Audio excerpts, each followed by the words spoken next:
제 인생에 가장 큰 영향을 준 분 한 분을 뽑으라고 하면 당연히 저는 저희 믿음의 어머니이자 또 장모님이신 우리 정금성 권사님을 꼽을 수 있습니다. 우리 권사님은 일사가고 오직 예수, 저의 젊은 시절에 엄청난 절대적 영향을 끼쳐주신 분입니다. 죽으면 죽으리라 일사가고의 신앙을 가르쳐 주신 분이죠. 우리 권사님은 오직 하나님, 오직 교회, 그리고 오직 담임 목사님 중심의 삶을 사셨습니다. 근데 우리 권사님이 처음에 나간 교회는 굉장히 쌈박질을 하는 교회였어요. 옛날 시골교회는요, 전사님이 계셨잖아요.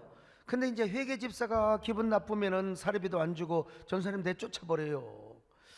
그게 우리 권사님은 이해가 안 되는 거예요. 처음 믿은 사람도요. 그래서 끝까지 하나님 편에 서서, 교회 편에 서서, 주의종 편에 서서 교회를 위해서 헌신을 하셨던 분입니다. 옛날에 우리 권사님께서 특별한 은사를 받으셔서, 신유 은사를 받으셔서 막 그냥 많은 그 집회를 다니시고 또 병자를 고쳐주셨습니다. 근데 그때 이제 개인적으로 막 그 병자를 고쳐주면 막 개인적으로 여러분 있잖아요. 사례비도 주고. 권사님은 그런 거 안 받으셨어요. 무조건 교회 잘 나가시라고. 그래도 간암에서 간경화, 그리고 정신질환자들이 고침을 받으면 너무 감사하잖아요. 돈은 안 받으니까 금목걸이 또 금팔찌를 해주셨어요. 그것도 하나님 앞에 다 강단에다가 드렸습니다.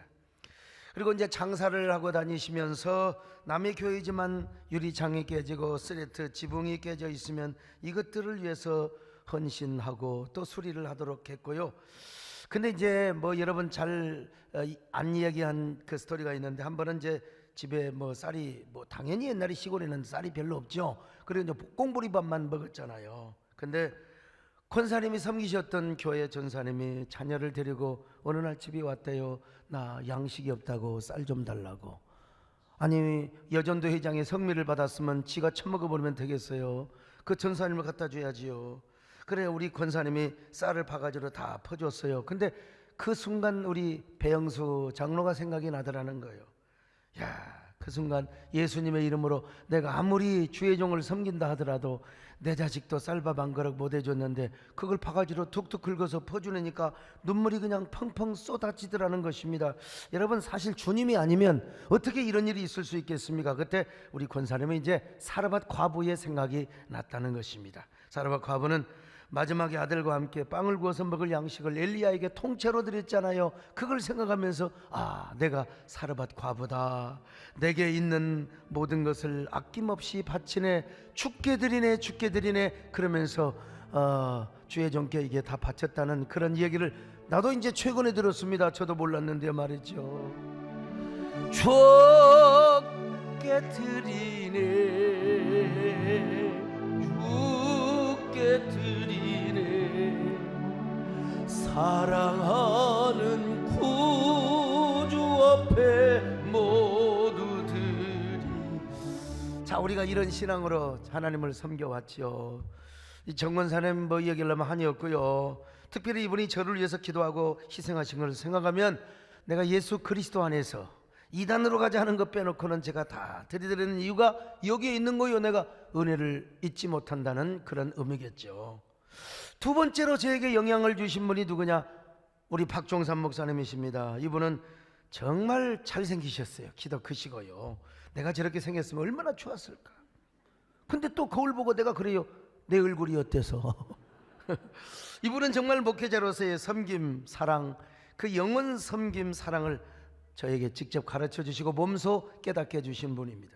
제가 이분을 만나지 않았다면 아마 제 성질대로 목회하고 제가 교조적이고 아마 권위적인 목회를 했을 겁니다. 근데 이분을 알아서 제가 영혼이 얼마나 소중하고 사람을 섬기는 것이 얼마나 가치가 있는 것을 깨달았어요. 제가 집에서 쫓겨나서 광주신학교를 갔을 때 저를 아들로 삼아주신 분이 우리 박종삼 목사님이, 여러분 많은 분들이 알고 계시지만요, 광주에 아무 배경도 없었을 때 저를 소개해 주시고 또 이렇게 저 후원자를 모집해서 저를 이렇게 계속해서 도와주는 사람을 연결해 주시고 말이죠. 특별히 제가 120원짜리 식권이 없어서 수돗물로 배를 주우며 저 예배실에 가서 훌쩍훌쩍 울고 있을 때 이분이 오셔서 5,000원을 빼주시고 10,000원을 빼주시고 말이죠. 그러다가 쇠고기국만 끓이면 저를 꼭 불러주셨습니다.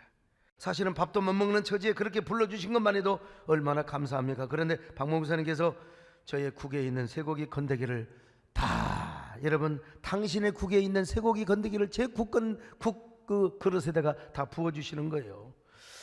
그것도 모자라서 아들 국그릇에 있는 소고기 건더기까지 저한테 다 떠주시는 거예요. 그걸 또 하필이면 사모님이 보셨어요. 안 보셔야 되는데 사모님이 눈을 그냥 kum박kum박하면서 그걸 또 내가 안 봐야 되네, 왜 그걸 봤냔 말이요. 그러면서 그 국자로 턱턱 긁어서 아들 국그릇에다가 소고기 건더기를 건져주면서 저를 보고 목사님을 보고, 그런데 목사님은 그냥 또 못 본 체하고 사모님이 저 주방에 가시면 그 국건더기를 저에게 다 건져주셨어요. 참 훌륭하신 분. 저는 목사님의 사랑이 얼마나 애틋하고 감사하든지 눈물인지 국물인지 알 수 없는 쇠고기 국을 씹어서 먹었습니다. 그러면 목사님은 저의 등을 다독여 주시면서, 강사가 주의 종은 건강해야 된다, 많이 먹어라, 많이 처먹어라. 저는 그 목사님의 따뜻한 사랑에 더 이상 울음을 참지 못하고 화장실로 가서 울어버리고 말았어요. 그때 뜨거운 쇠고기 국물을 목젖으로 넘기며 마음 깊이 다짐했던 생각이 있었어요. 내가 나중에 목회에 성공을 하면 나도 저런 목사님처럼 되리라. 정말 우리 목사님처럼 사람을 섬기고 어려운 자를 섬기고 살리라. 언제나 성도들에게 따뜻한 마음을, 따뜻한 사랑을 주리라.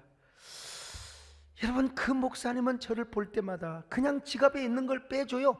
예, 막 5,000원짜리 2장도 빼주고, 옛날 5,000원짜리가 얼마나 큰 돈인 줄 아세요? 그래서 제가 그 목사님 닮아서 지갑에 그냥 맨날 빼줍니다. 그냥 있으면 다 빼줘요. 그렇다고 여러분 다 줄 서지 마세요, 여러분. 큰일 납니다. 훗날 목사님은 정치적인 관계로 학교에서 밀려나야 할 상황이요. 그러면 자기가 그 신학교 교장 자리에 밀려나려고 하지 않게 해서 막 고소하고 막 그냥 소송하지 않겠습니까? 목사님은 전혀 그냥 기도하고 감동대로 눈물로 조용히 떠나셨어요. 오늘날 교회가 왜 그렇게 고소 고발 사건이 많아? 그분은 그냥 조용하게 떠나셨어요. 미국으로 가시면서 저에게 평생 잊지 못할 3가지 말씀을 하셨어요. 첫째로, 야, 너는 지금처럼 하나님만을 사랑하는 종이 되거라. 너 죽는 그날까지 하나님을 사랑하는 종이 되거라. 둘째로, 남을 죽이는 정치꾼이 되지 말고 사람을 세우는 종이 되라. 나는 그래서 지금까지 단 한 사람을 모함하거나 단 한 사람도 내가 아주 그냥 끌어내린 적이 없습니다. 그런가 하면 너는 영혼을 사랑하는 종이요 사람을 섬기는 목회자가 되거라. 여러분, 저에게 이런 말씀을 하시면서 자신의 저서에다가 사인을 해주셨어요. 소강성 목사님 해준 박종삼 목사 드림. 제가 그때가 21살입니다. 21살 때 89년에 안수받을 것을 대략 예측하고, 제가 방위 갈 것도 다 예측하고, 89년에 근데 제가 또 방위 중에서 특수방위를 제가 근무해가지고 여러분 88년도에 제가 안수를 받았습니다. 참 얼마나 이것만 봐도 훌륭하신 분이요. 오늘날로 말하면 여러분 신학대학교 총장인데 그 21살짜리 학생한테 어떻게 그렇게 쓸 수가 있느냐는 말이죠. 이렇게 사인을 하시고 이제 미국으로 가셨습니다. 그분은 미국 가셔서도 계속해서 저를 도와줄 분을 찾으셨습니다. 한국의 저 지방신학교에 키가 1m 80은 안 되지만 이 학생 도우면은 후회하지 않을 겁니다. 제목이 좋은 학생입니다. 반드시 목회 성공해서 미국에 인사하러 올 겁니다. 집회를 와서 반드시 인사할 겁니다. 그러면서 이제 그분들에게 돈을 그냥 100-200불씩 받아가지고 저에게 이제 송금을 해주시는 거예요. 그러면서 편지를 보냅니다. 그 편지를 다 모아놓았으면 내 인생에 참 잊을 수 없는 역사의 자료가 될 텐데 하도 이사를 많이 다니다 보니까 우리 마누라가 다 치워버렸어요. 내가 걷다가 이사를 많이 다니다 보니까 아니 그 편지 봉투에다가 10,000원짜리 한 장만 뒀으면 우리 마누라가 절대로 버리지는 않았을 거예요. 여러분 뭐 이런 얘기 있잖아요. 어떤 남자가 아내 모르게 비자금을 잘 보관하려고 하는데 어디다가 둘 데가 없어요. 마누라가 돈 냄새를 하도 맡혀가지고. 그래서 이제 중학교 앨범 누가 봅니까? 고등학교는 보더라도 그 앨범에다가 수표로 딱 해가지고 비자금을 숨겨놨습니다. 근데 만에 하나 또 그것까지 마누라가 볼까 싶어서 봉투에다 이렇게 써놨대요. 여보, 당신 꼭 필요한 곳에 써? 참, 아이 저도 봉투에다가 그렇게 좀 넣어놨더라면 이런 일이 있었겠습니까?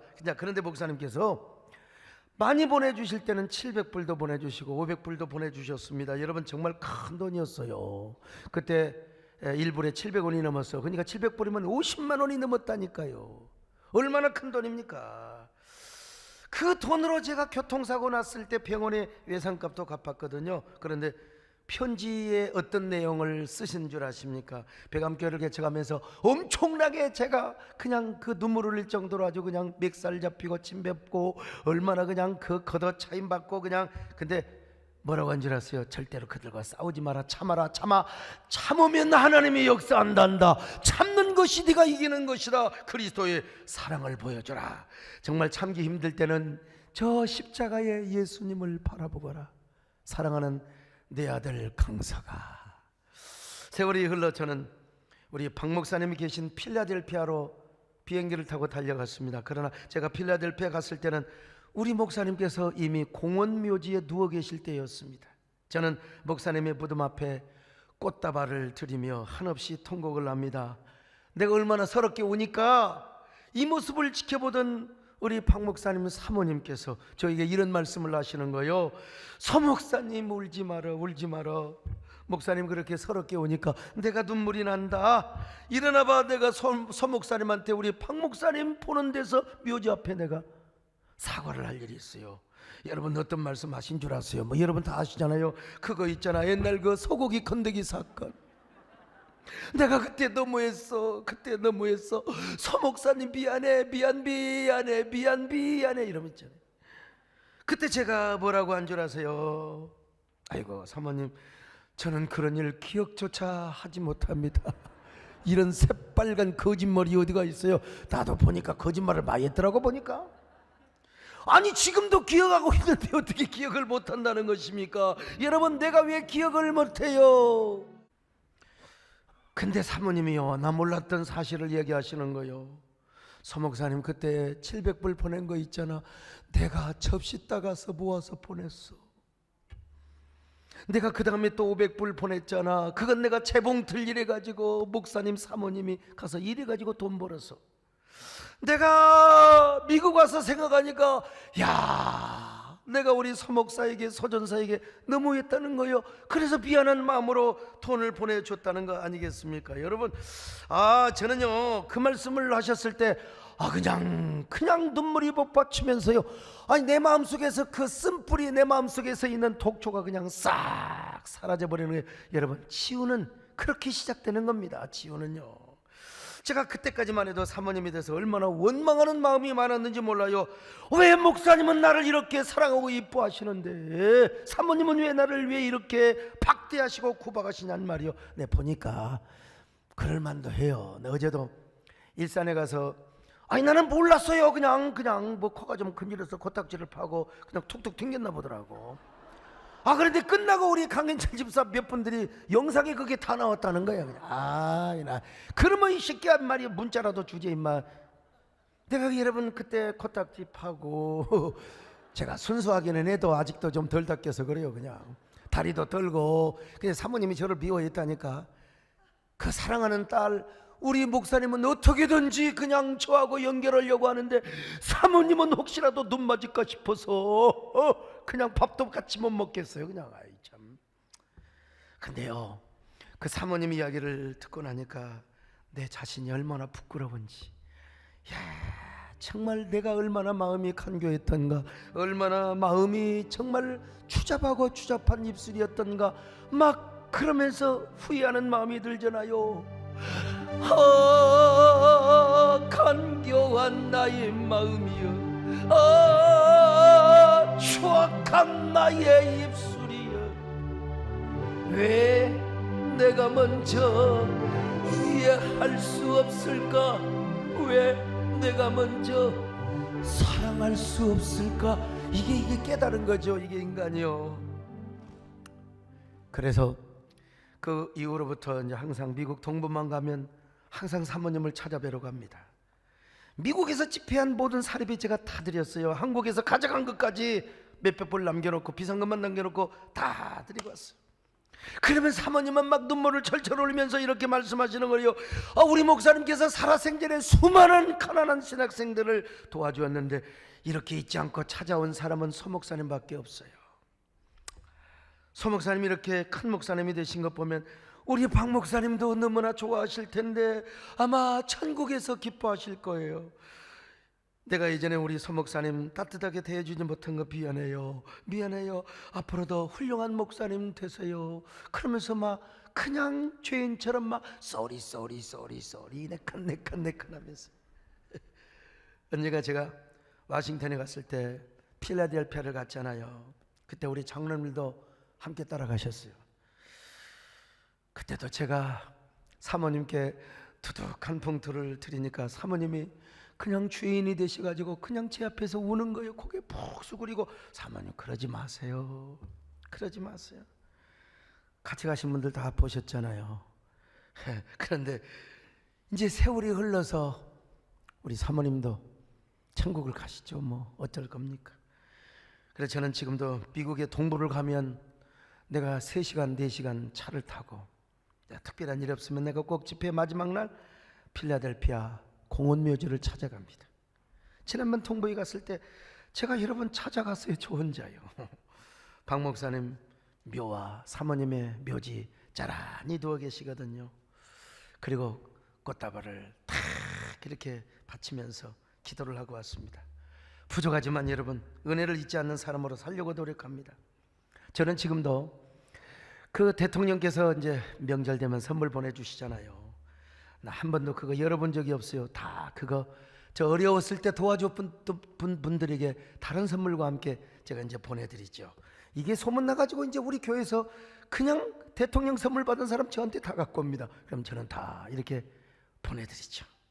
어려운 시절에 은혜를 베풀었던 분들에게 저는 가장 싫어하는 사람들 배은망덕한 사람이요.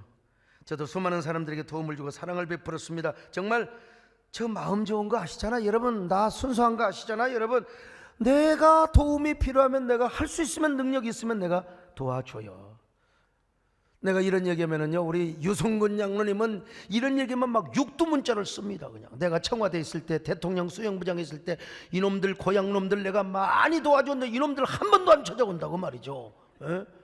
그럼 그때 나를 도와주지 그랬어. 그때 나를 그때 도와줘서 나를 도와줬으면 지금도 얼마나 나한테 그런데 그때 나를 몰라서 뭐 그렇죠. 아무튼 특별히 저는 하나님께서 고난의 풀무불에서 건져주시고 은혜 베풀어 주신 거 있지 않습니다. 세상에 나 같은 것을 하나님이 권하시고 나는 복사될 사람이 아니에요. 근데 하나님의 일방적인 은혜로 불러주셔서 그래서 여러분 다윗이가 이런 고백을 하지 않습니까? 자 시편 103편 2절을 보실까요? 시작. 내 영혼아 여호와를 송축하며 그의 모든 은택을 잊지 말지어다. 여러분 오늘 본문도 이렇게 말씀하고 있습니다. 이사야 46장 9절을 같이 보십니다. 시작. 너희는 옛전 일을 기억하라. 나는 하나님이라 나 외에 다른 이가 없느니라. 나는 하나님이라 나 같은 이가 없느니라. 옛날 받은 은혜를 기억하라는 것입니다. 과거 하나님께서 이스라엘 백성들을 출애굽하게 하신 그 사건을 기억하라는 거예요. 옛날 이스라엘 백성들의 모습이 어떤 모습이었어요?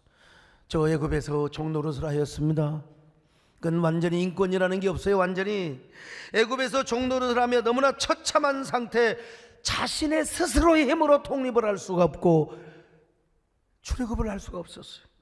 그러나 하나님께서 10가지 재앙을 통하여 기적을 일으켜 주셨지 않습니까? 젖과 꿀이 흐르는 가나안 땅으로 인도하셨어요. 여호와 하나님만이 이런 일을 할 수 있다는 거요. 다른 신이 어떻게 이런 일을 할 수 있다는 것입니까? 그러므로 하나님께서 은혜 베풀어 주셨던 이 일을 기억하라는 것입니다.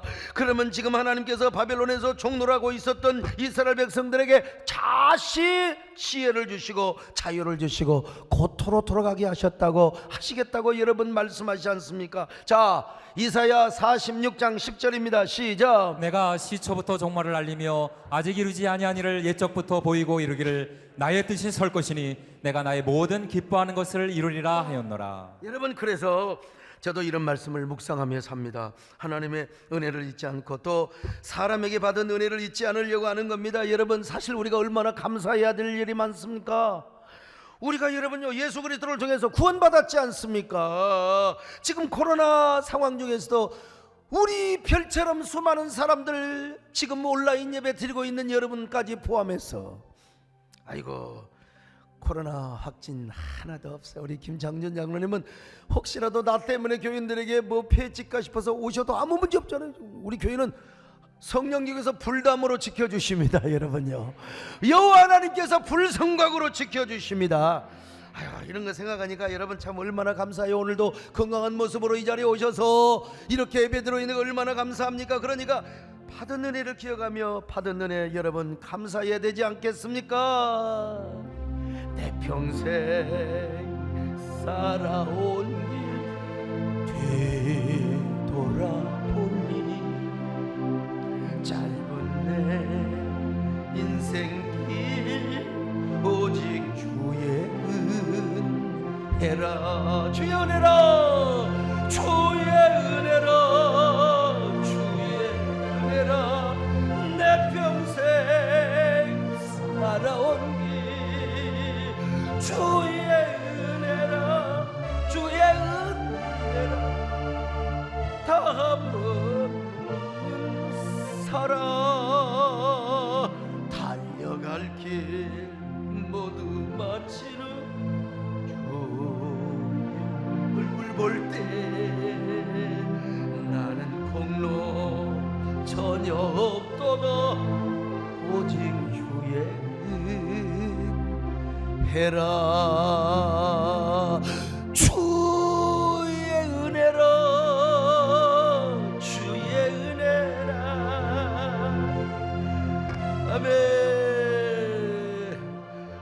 달려갈 길 모두 마친 후에 주 얼굴 볼 때 우리는 공로 없습니다. 모든 것이 다 하나님의 은혜인 줄로 믿습니다.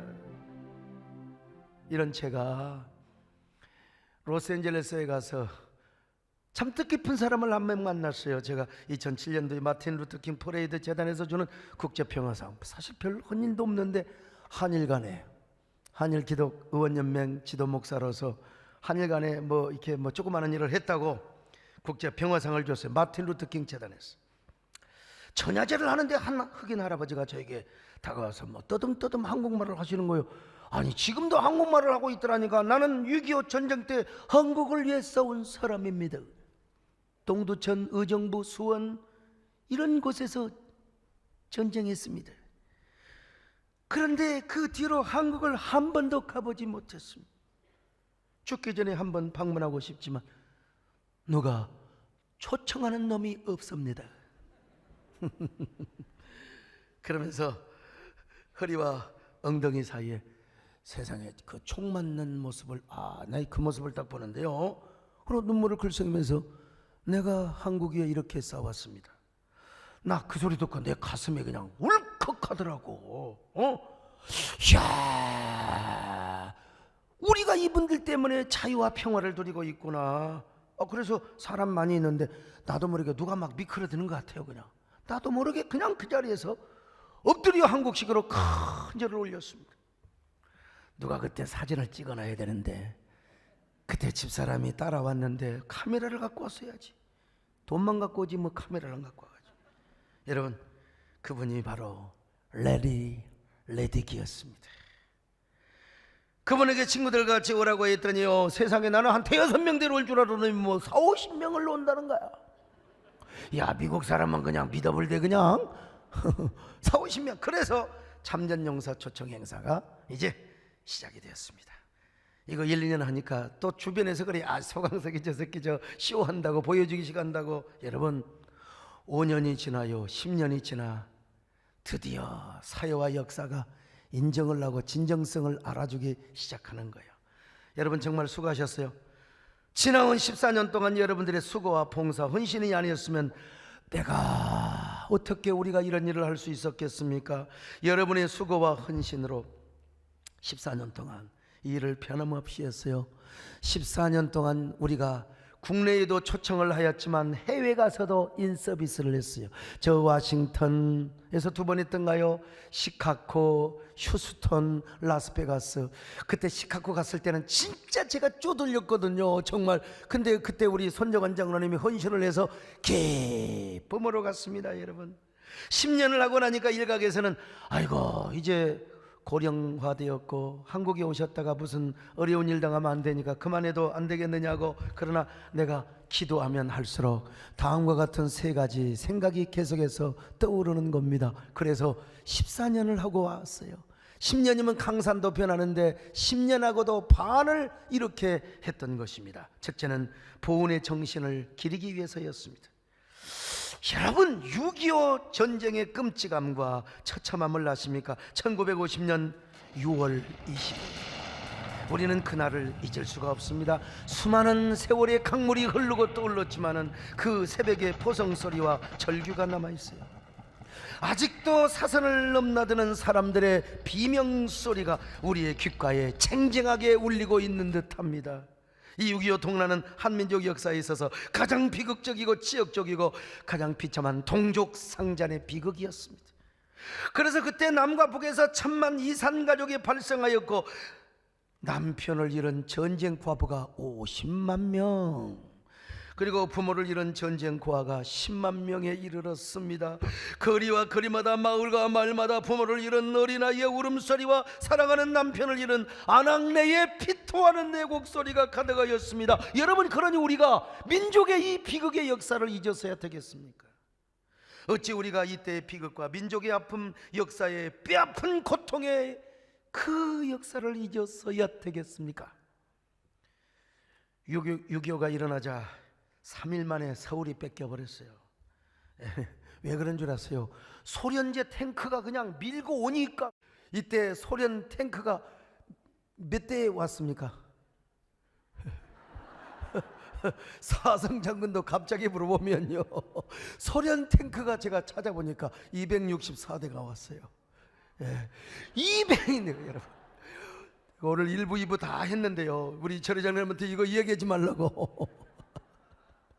264대가 밀고 오니까 그냥 계속해서 그냥 밀려갔던 것이죠. 이제 낙동강 정선만 남겨놓은 채 공산당이 다 점령해버리고 말이에요. 그때 미국을 비롯한 유엔군이 여러분 우리나라를 도와주지 않았으면 우리는 공산주의 치하에서 살게 되었어요. 여러분, 제가 아마 공산주의 제국에 살고 있으면 내가 예수 믿었겠습니까? 오늘 우리는요, 참전 용사들의 피와 땀과 눈물의 희생이 있었기 때문에 우리가 자유와 평화와 번영을 누리고 있다는 걸 아셔야 됩니다. 근데 여러분, 우리는 이 역사를 잊어가고 있어요. 그래서 우리 교회가 참전 용사 초청 행사를 계속함으로써 보훈의식을 강화하고 그리고 지나간 역사를 기억하자는 것입니다. 기억해야 이 땅에 다시는 전쟁의 역사, 동족상잔의 비극의 역사가 일어나지 않기 때문입니다. 잊어서는 안 됩니다. 어찌 잊을 수 있겠습니까, 여러분? 잊으랴 어찌 우리 나를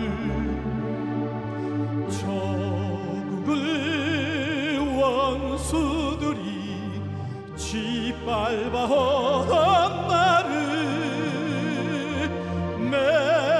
맨주먹 붉은 피로 자유를 지켜내어 나를 굴러 땅을 치며 의분했던 나를 이제야 꽃 피우리 그날의 자유와 평화의 역사를 찾아 고난의 역사를 잊지 않고 기억하여 이제야 빛내리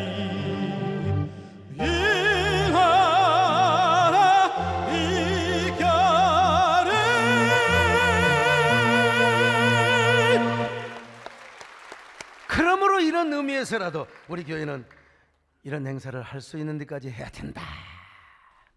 어떠세요? 제 판단이 맞습니까? 할렐루야. 두 번째로 우리 자녀들에게 교육을 시키기 위해서 이런 일을 해야 된다. 이스라엘 백성들은 지난날 역사를 자녀들에게 반복해서 가르쳐주는 습관이 있었어요. 지금도 초중고등학교 학생들, 초중고등학교 학생들을 어디로 수학여행 소풍을 데려간 줄 아십니까? 맨 먼저 간 곳이 바로 마사다. 이 마사다는요, 이스라엘 군사들이 960명이 로마의 공격 앞에서 마지막으로 항전을 하다가 그냥 자결하여 죽은 곳입니다. 로마의 노래가 되느니, 로마의 포로가 되느니 우리는 차라리 자결하여 죽자. 이 장소는요, 이스라엘 모든 자녀들의 고난의 역사의 교육의 현장이 그 역사로 사용이 되는 것입니다. 그리고 육해공군 졸업을 하면 임관식을 이곳에서 하는 거예요. 군인들은 딱 소의 계급장을 달면서 뭐라고 외친 줄 아십니까? 우리에게 마사다와 같은 비극은 다시는 없을 것이다. 마사다와 같은 비극은 영원히 없을 것이다. 그러니까 여러분, 그 6.1 전쟁에서도 그냥 이겨버렸던 것이죠.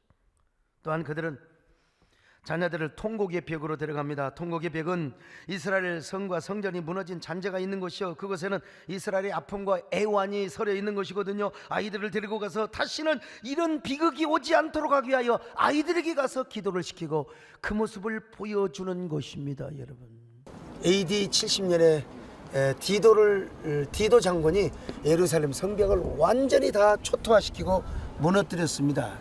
그때 유일하게 남은 서쪽 성벽 일부가 이제 보존이 되어 있는데, 유대인들이 항상 이곳에 올 때마다 우리가 왜 이렇게 뭘 잘못해서 이렇게 멸망했을까, 그래서 통곡을 했다고 해서 통곡의 벽뿐만 아니라 야드바셈 박물관을 데려갑니다. 유대인들은 건국하자마자 박물관부터 지었어요. 박물관요. 그래갖고 거기서 그 잡혀간 사람들 신발, 죽기 전에 벗어놓은 신발, 의복들 다 위안날 라스트 글씨까지 써진 것들 전부 다 재현을 해서 박물관을 만들어 놨거든요. 그러니까 유대인 학생들은 박물관에 가서 민족의 수치 역사를 보며 이렇게 결심을 하는데 눈물을 흘리면서 그 애들이 뭐 한다고? 아, 나는 유대인임을 자랑하노라. 나는 유대인으로 살아가기를 원하노라. 나는 유대인을 위하여 살기를 원하노라. 이처럼 자녀들에게 고난의 역사를 기억하게 하고 하나의 민족의 정체성을 형성시킨다는 거예요. 유대인이 그렇습니다. 나는 그런 것처럼 저 역시 이런 목적으로 6.25 참전 용사를 해왔던 것입니다. 여러분, 제가 잘 했죠? 여러분 잘 따라와 주셔서 감사하고요. 세 번째, 더 중요한 게 있어요. 평화를 지키기 위해서. 평화. 저는 대한민국의 정체성을 지키고 국가 안보와 또 국방의 차원에서 본 당연히 우리는 보수적인 대한민국의 정체성을 지켜야죠. 그러나 민족의 평화와 그리고 통일 문제에 있어서는 여러분 진보적이어야 됩니다. 맨날 싸우자고 하면 되겠습니까? 대화해야죠. 저렇게 그냥 폭파하고 그냥 극단적인 행동을 해도 그래도 대화의 문은 항상 열어놔야 되는 것입니다. 그래서 지금까지 수없이 민족 평화와 통일을 염원하는 설교도 하고 시를 많이 썼어요. 저는요. 어떤 사람 이해가 안 되는데 어떨 때는 소목사는 보수적인데 어떨 때는 저러느냐고. 여러분, 우리는 양면적인 그런 그 마인드를 가지고 있어야지. 참전용사들을 초청하는 것은 싸우자고 하는 것이 아닙니다. 절대로요. 평화를 지키기 위해서. 언젠가 제가 북한에 여러 번 다녀왔기 때문에 평양에 갔을 때 고위 간부, 지금은 돌아가셨지만 우리 강영섭 위원장님께서 노골적으로 저한테 막 따지는 거예요. 소목사님, 그 어쩌자고 그 참전용사들을 초청해서 말이요, 우리하고 싸우자고 하는 것입니까? 아이고, 가슴이 섬치대. 내가 뭐라고 그랬어요? 그 위원장님, 아니 아버님, 그냥 한쪽으로 생각하지 마시라요. 넓게 보아야 됩니다. 남북이 전쟁을 하며 처참한 폐허가 되었던 그 수치와 고난의 역사를 잊지 않아야 이 민족의 통족상잔에 비극이 일어나지 않든. 아이, 북한 말이 안 나오네. 아무튼 내래 잘 안 나옵니다. 아무튼 그래야 평화를 유지할 수 있습니다. 이 북쪽에서는 역사를 어떻게 가르칩니까? 망각하면 우리는 싸울 수 있습니다. 잊지 않아야 우리는 평화를 지킬 수 있습니다. 싸우자는 것이 아니라 평화를 지키기 위해서 하는 것입니다. 뭐 그렇게 제가 설득력 있게 이야기를 하니까 말이 그렇다는 거지 올해 14년째 참전용사 초청 행사를 하는데요. 올해는 6.25 전쟁 70주년을 맞이합니다. 그래서 대대적으로 좀 하려고 했어요.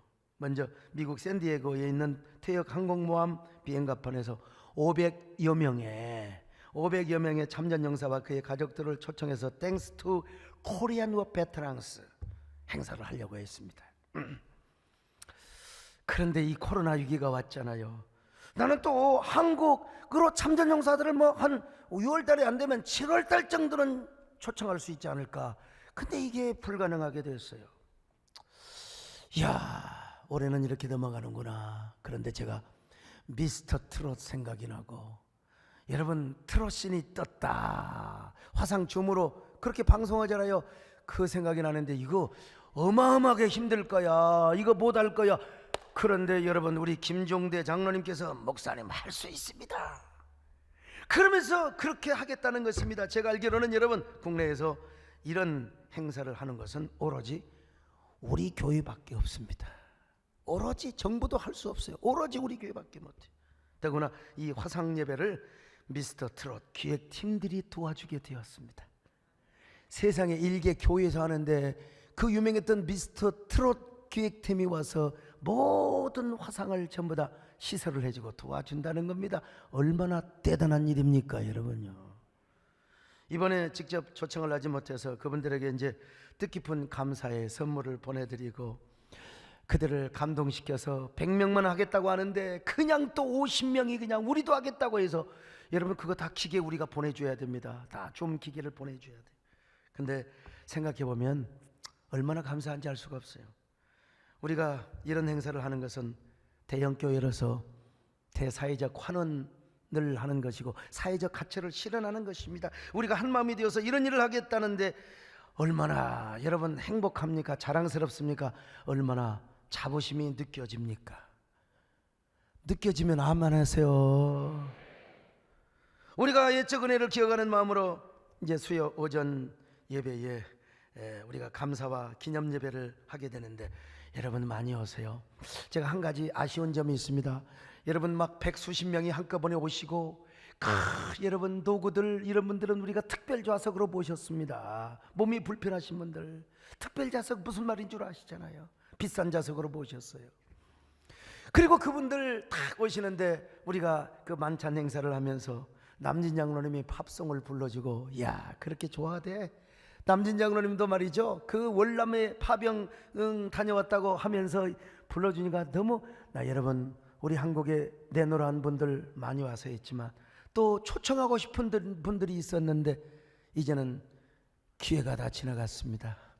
이제 그분들도 다 돌아가시고, 유명한 분들 초청해서 그분들을 위로해드리고 그분들을 진짜 눈물을 닦아드리고 싶었는데요, 어쨌든 이제 아마 올해가 마지막이 아니겠는가. 그리고 내년에 만약에 한다면 이제 미국에 가서 마지막이 될까 싶습니다. 이제 한국으로는 더 이상 초청할 수 없습니다. 하나님께 감사하고 그분들에게 감사하고 민족의 역사를 보듬고 그리고 평화의 길을 열어가기 위해서 우리는 이 일을 해왔습니다. 우리의 작은 섬김들이 평화의 꽃이가 되고 통일의 꽃길을 여는데 보탬이 될 수 있기를 바랍니다. 그리고 지금은 남북관계가 분명히 경색이 된 것처럼 보이지만 반드시 기회는 옵니다. 이건 폭풍 전야에 이거 괜히 그런 것처럼 보이지만 반드시 평화의 불꽃이 타오르게 될 것이며 평화의 꽃길이 열어가는 역할, 나는 이 일이 여러분의 기도를 통하여 이루어지리라고 믿습니다. 그리고 이 부족한 종을 통해서도 반드시 이런 기회가 오리라고 믿습니다. 아무튼 이번에 트럼프 대통령께서도 축사를 이미 보내왔고 우리 문재인 대통령께서도 곧 이제 내일 모레 보내주실 것입니다.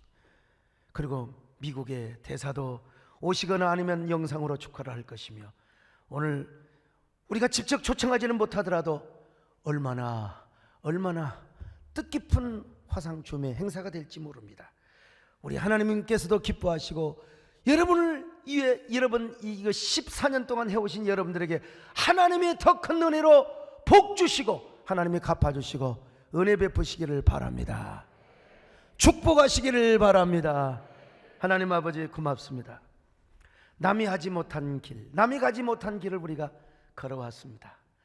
우리 귀한 성도들, 자랑스러운 성도들에게 은혜를 베풀어 주시고 이러한 일을 통하여 정말 우리가 평화를 열어가며 자녀들에게 교훈이 되고 보온의식을 강화하는 귀한 우리 세덴 교회가 되게 하여 주시옵소서. 예수님의 이름으로 기도 올렵나이다.